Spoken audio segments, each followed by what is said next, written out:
আসসালামু আলাইকুম। সুপ্রিয় দর্শক, স্বাগত জানাচ্ছি যে কথা জানতে চান অনুষ্ঠানে। আমি মোস্তফা ফিরোজ এবং আমার আরেক প্রান্তে যুক্ত আছেন সিনিয়র আইনজীবী আবু হেনা রাজ্জাকি। রাজ্জাকি ভাই, যে আলোচনাটা করতে চাই, একটা ঘুরে ফিরে প্রশ্ন আসছে যে এই সরকারের আসলে বৈধতা কি?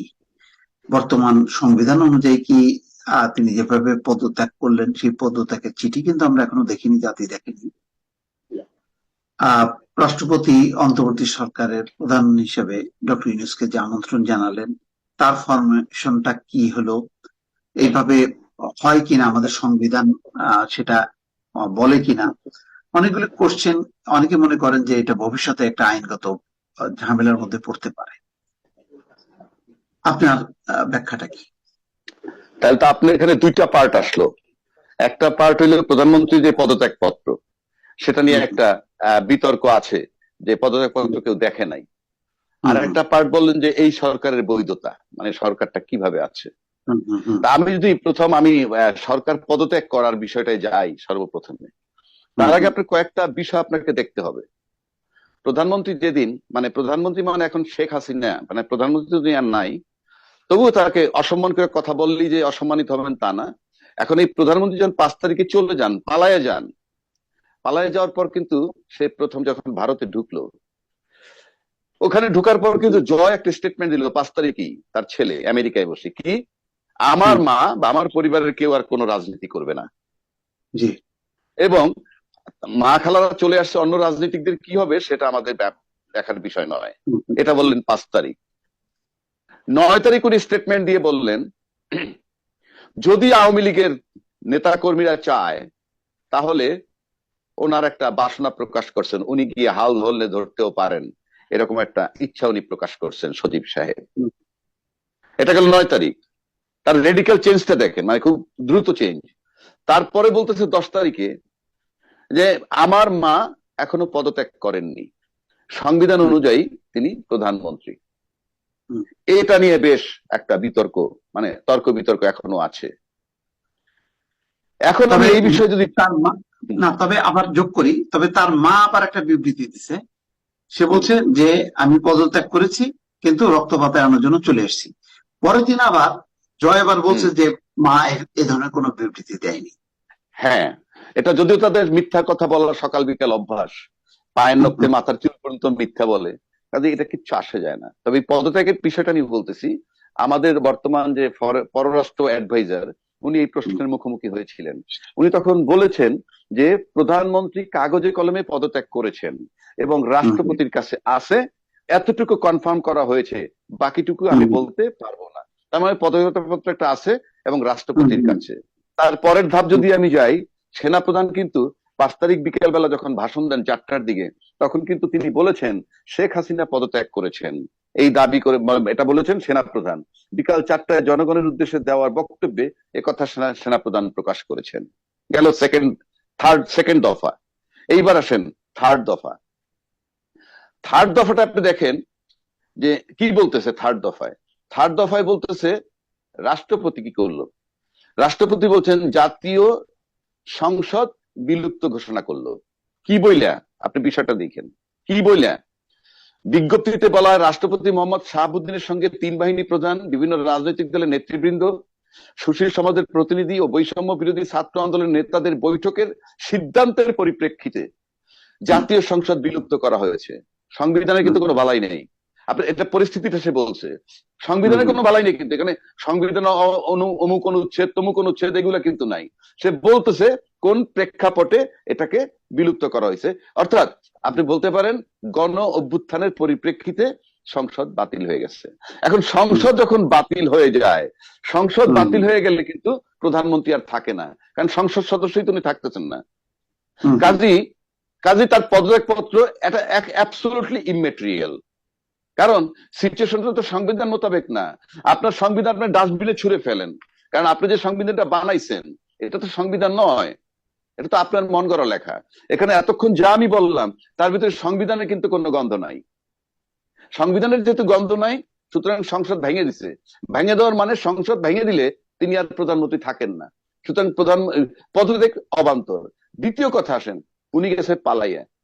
আপনি যখন পালায়ে যাবেন, আপনি পালায়ে চলে গেছেন, আপনার পথ তো আপনি নিজেই শূন্য করে গেলেন। আপনি কি রাষ্ট্রীয় সফরে গেছেন? ওনার ছেলে যে বলে উনি পালান নাই, ওই পদত্যাগ করেন নাই, উনি কি রাষ্ট্রীয় সফরে গেছেন ভারতে? তো রাষ্ট্রীয় সফরে যদি যায় থাকেন, পদত্যাগ যদি না করে থাকেন, আপনি এসে আবার বসেন, সমস্যা কোথায় আপনার? আপনি আসেন, হুম আইসা আপনি বসেন। আপনার গণভবনে কেউ বসে নাই, আপনার এই যে প্রধানমন্ত্রীর কার্যালয়ে কেউ বসে নাই। যারা হুম বসছে তারা কিন্তু বসে যমুনাতে। আপনি এসে বসেন না, এই ঠাট্টা মস্করা ক্যারিকেচার বাদ দেন। আচ্ছা, 2 নম্বর আসেন। হুম এই যে যে কথাটা, এই সজীব যে আবার কি বলতেছে, 1 নম্বর বলতেছে আমি পদত্যাগ করে নাই আমার মা, সে এখনো সংবিধান মোতাবেক। আবার সে বলতেছে 90 দিনের মধ্যে নির্বাচন। তো 90 দিনের মধ্যে হুম নির্বাচন কার কাছে চান? আপনার মা যদি প্রধানমন্ত্রী থাইকেই থাকে হুম এখনো, তা আপনি নির্বাচন কার কাছে যাচ্ছেন? আবার সেটা ইন্ডিয়াকে বলতেছেন এনশিওর করতে। মানে হুম আপনারা বুঝাইতেছেন যে ইন্ডিয়া জানি কি? আরে ভাই, ইন্ডিয়ার গলার কাটা আপনারা। আপনারা মা ছেলে পৃথিবীর কাছে তো, বাংলাদেশের মানুষ রেখেছে এবং পৃথিবীর কাছে ব্যবহার করা টিস্যু পেপারের মতো। সুতরাং আপনারা যে বক্তব্যটা দিতেছেন যে 90 দিন পরে নির্বাচন, তো 90 দিন পরে যদি আপনি নির্বাচন চানই, তাহলে আপনার মা তো নাই, প্রধানমন্ত্রী নাই। আর আপনার মতো সংবিধান মোতাবেক পদত্যাগ করলো কি করলো না, ইট ইজ ইমেটেরিয়াল। কারণ সংবিধান মোতাবেক তো আপনাকে আনা হয় নাই, বিদায় দেওয়া হয় নাই। বিদায় দিছে ছাত্র আন্দোলনের মাধ্যমে। জনতা, আবাল বনিতা, বৃদ্ধ, নারী পুরুষ সব এসে নামছে, নাইমে আপনাকে বিতাড়িত করছে। বরং ওয়াকারুজ্জামান সাহেব উপকার করছে যে আপনার মাকে বাঁচাইছে। সুতরাং এই যে পদত্যাগ পত্রের যে বিতর্কটা, এটা সংবিধানের সাথে কোনো সম্পর্কই নাই। কারণ সংবিধানের আলোকে হয় নাই, হয়েছে জনগণের দাবিতে এবং জনতার দাবি। যে সরকারের সাথে জনগণ তাকে সে পালায় না। শেখ হাসিনা ছিল জনবিচ্ছিন্ন। জনবিচ্ছিন্ন লোকের কাজই হলো জুলুম করার, ষড়যন্ত্র করা, বহির্বিশ্বে গিয়ে ষড়যন্ত্র। কোশ্চিন কালে তো আপনি বাংলাদেশে আর ফেরত আসতে পারবেন না। সুতরাং তার পদত্যাগ পত্রের যে বক্তব্যটা, সেটা হলো একটা অবান্তর বক্তব্য। এটা পদত্যাগ প্রয়োজন নাই, কারণ আপনাকে তাড়ায় দেওয়া হয়েছে, আপনাকে গণ অভ্যুত্থানের মাধ্যমে আপনি পালায়ে গেছেন। সুতরাং এখানে আর পদত্যাগ পত্রের কোনো প্রয়োজনই নাই। তারপর থেকে থাকলে থাকুক। এইবার আসেন, এইবার আসেন যে এই সরকারের বৈধতা। এই সরকারের বৈধতা, সরকার আমাদের যে সংবিধান আছে, যেটা দোহাই দিচ্ছে জয় সাহেব ওভারসিজ বসে বসে, এই সংবিধানের কোথাও তত্ত্বাবধায়ক সরকার আছে? নাই। এখানে কোন অন্তর্বর্তীকালীন সরকার আছে? নাই। তত্ত্বাবধায়ক সরকার যেটা ছিল, সেটা হইলো ওই যে আরেকটা হায়নারূপী বিচারক এবিএম খায়রুল হক। মানে তোষামোদি করতে গিয়ে, খুশি করতে গিয়ে উনি সব বাদ দিয়ে দিলেন। হ্যাঁ, একটু কমন সেন্স যে বিচারপতির নাই। গাধা দি গ্রেট। মানে আপনি জনদাবিতে যেটা তৈরি হয়েছিল তত্ত্বাবধায়ক সরকার, ওনার কাছে হুম চুপি চুপি এটা রিড করছে, উনি ক্ষমতা দেখাই দিলেন। আপনি বাতিল করেন কোন আক্কেলে? যেটা জনদাবিতে তৈরি হয় সেটা তো জনদাবির পরিপ্রেক্ষিতে বাদ হবে। হুম এত বড় আন্দোলন করলো শেখ হাসিনা, জামাত সবাই মিলে, জাতীয় পার্টি মিলে বিএনপির বিরুদ্ধে, সেখান থেকে তত্ত্বাবধায়ক আদায় করলো। আর আপনি 3 কলম লেখা শুনছেন, চিফ জাস্টিসের চেয়ারে বসে আপনি এটা সরাই দিলেন। পৃথিবীতে, মানে বাংলাদেশের ইতিহাসে যদি কাউকে ঘৃণার চোখে দেখতে হয় এবং থু মারতে সারাদিন সকাল বিকাল, সে হলো এবিএম খায়রুল হক। আর দ্বিতীয়টা ছিল এনায়েতুর রহিম। মানে মানুষ চড়াই উত্তরাই পার হইয়া আসতো একটা জায়গায়, হাইকোর্টে একটা সুবিধা দেবে, উনি একটা কলমের খোঁচা দিয়ে দিচ্ছেন। এনায়েতুর রহিম দুইটাই কিন্তু চোরের মতো পলাইছে। এবং আমার কাছে হুম মনে হয় বাংলার মাটিতে এদেরকে যারা পাবে তারাই পিটাই মারবে। হুম এই জিনিস। দেখেন আজকে এখন আমি ওই যে যার কথা বললেন, আজকে এই এস আলম এক সোনালী ব্যাংক হুম, থেকে এই পর্যন্ত প্রাথমিক তদন্তে পাওয়া গেছে যে 50,000 কোটি টাকা সে লোপাট করে নিছে। এবং এখন ওই তার যে আরো 5টা ব্যাংক সবকটা ঝুঁকিতে, কেননা কেন্দ্রীয় ব্যাংক সিদ্ধান্ত নিছে তারা কোনো ব্যাংকে বিশেষ কোনো ব্যাংকে বাঁচায় রাখবে না, তারা টাকা সাপ্লাই দেবে রাইট। না। এবং এই এনায়েতুর রহিম তো $1 বিলিয়ন পাচার হয়েছে, তার তদন্ত থামাইছিল। গাধা দিকে দায়কে জিজ্ঞেস করা দরকার, ঘাটটা তৈরি কোথায় শিখছস যে তোর তদন্ত থামায় দেয়? কোথায় শিখছস? পৃথিবীর কোথাও আছে নাকি তদন্ত থামায়? এই সে এনায়েতুর রহিম। যাই হোক, ওই বিষয়ে যাচ্ছি না। এখন আসেন ইন্দ্র সাহেবের বৈধতা। দেখেন, মানুষের আন্দোলন কিন্তু 2টা কারণে হয়। একটা কারণ হলো যে সরকার একটা মানবতার পক্ষে সবার জন্য গ্রহণযোগ্য, বিশ্বাসযোগ্য একটা আইন করছে। সেটা যদি কোনো গ্রুপ মানতে না চায়, তখনও কিন্তু আন্দোলন করে তাদেরকে মানানো হয়। কারণ এটা বিধান, আইনটা ভালো, সবকিছু ভালো। কিন্তু একটা কর্নার বললাম এই মানি না। এই যে আইন মানানোর জন্য কিন্তু আন্দোলন হয়, সেটা এক ধরনের আন্দোলন। আর একটা যখন আপনি অমানবিক আইন করবেন, মানবতা বিরোধী আইন করবেন, সেটাকে ভাঙার জন্য যে আন্দোলন, সেটাও আন্দোলন। অর্থাৎ দুই দিকেই আন্দোলন হয়। কিন্তু এবারে আমাদের যে আন্দোলন হয়েছে এটা বৈষম্য বিরোধী আন্দোলন, কিন্তু এটা কিন্তু 15 বছরের পুঞ্জীভূত ফলাফল।